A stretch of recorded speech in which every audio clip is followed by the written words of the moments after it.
Hello everyone. Today we are going to see Class 10, Science 1, Chapter number 2, Periodic Classification of Elements, Part 3.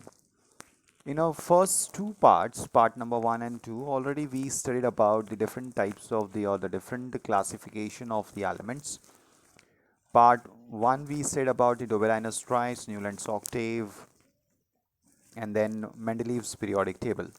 In a part 2, we studied about the Henry Moseley's modern periodic table, its structure, and the different things related with the modern periodic table.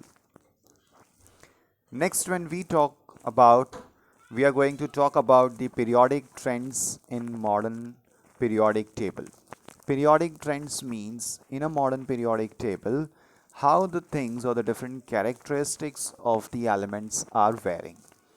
In that, we are going to talk about first is a valency. How the valency is varying in the modern periodic table. If you have seen the previous part of the chapter, in that already we have discussed about the valency, that the valency is ranging from 1 to the maximum of 4, and then 4 again it starts to reduce and goes up to the 0. In the 0 group, the last one, the noble gases, where valency is a 0.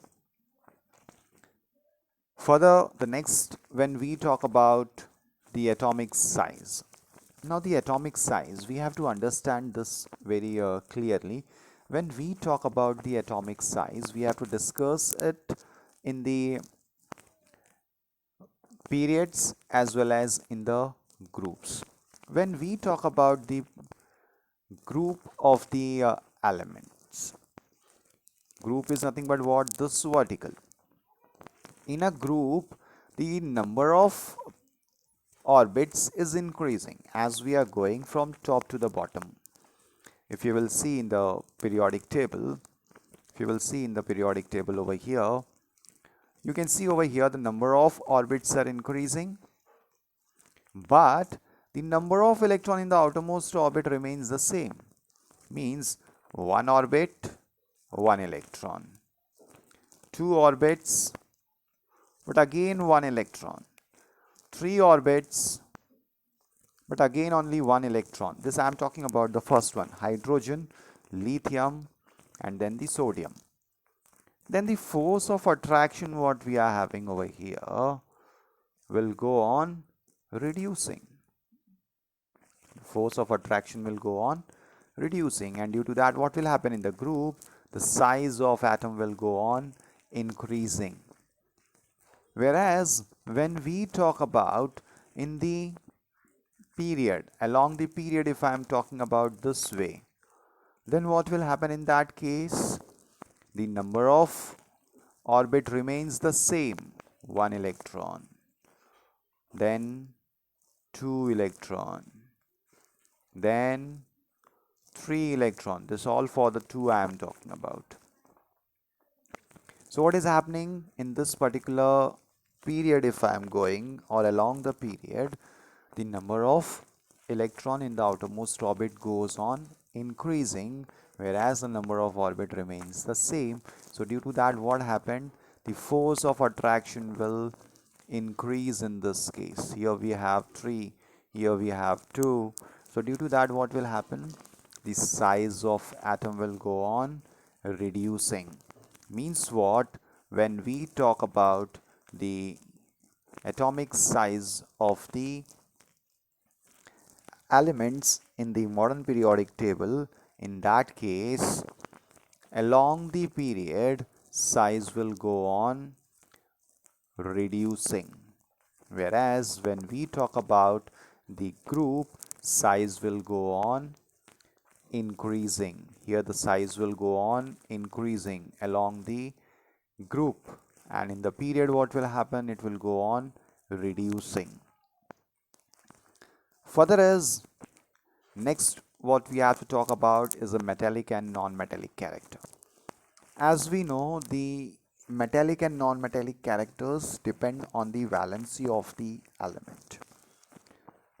When element is donating an electron, it's called as a metal. When it's accepting or receiving an electron, it's called as a non-metal. So if the valency goes on increasing 1 to 4, means the element is allowed to release the metal electrons present in their outermost orbit. So in that case, what happened? The metallic character goes on decreasing. You can see over here, they have mentioned over here the metallic elements like the sodium, magnesium are towards the left. And on the right side of the modern periodic table, we are having a non-metals. So, and in this between, we have a zigzag line which separates this metals and non-metals. That zigzag line, if you want to see in the modern periodic table, then you can see over here in the modern periodic table, they had already given about that zigzag line. If you will see in this zigzag line is there. The zigzag line. This zigzag line indicates the metalloids, the junction of metals and non-metals. This line indicates the metalloids. Metalloids are nothing but the elements which shows the sum of the property of metal and some property of the non-metals. So metallic character goes on decreasing from left to right and increasing from right to left. Means metallic character will reduce from left to the right and the non-metallic character will go on increasing. Means if I want to draw it, metallic character goes on decreasing and then the non-metallic character goes on increasing.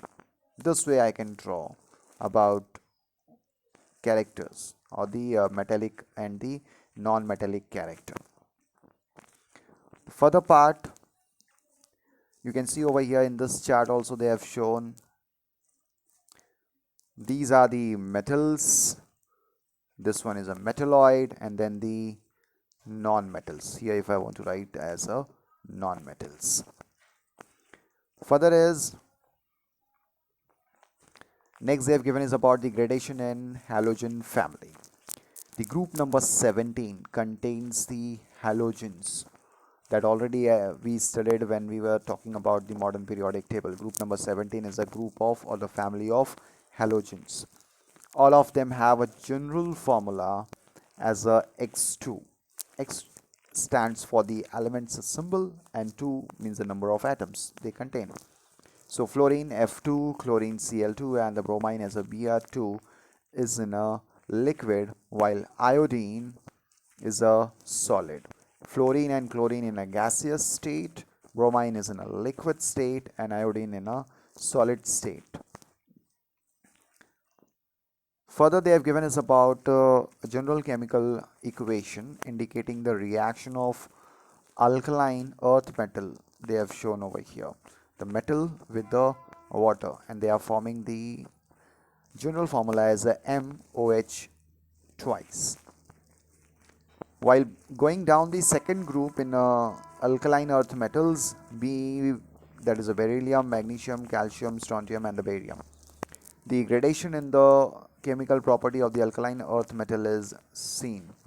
While going down the group, the reactivity of alkaline earth metal goes on increasing and thereby the ease with which the reaction takes place also goes on increasing. Thus beryllium does not react with the water, whereas when you will go towards the barium, react with the water at a room temperature with an increasing rate.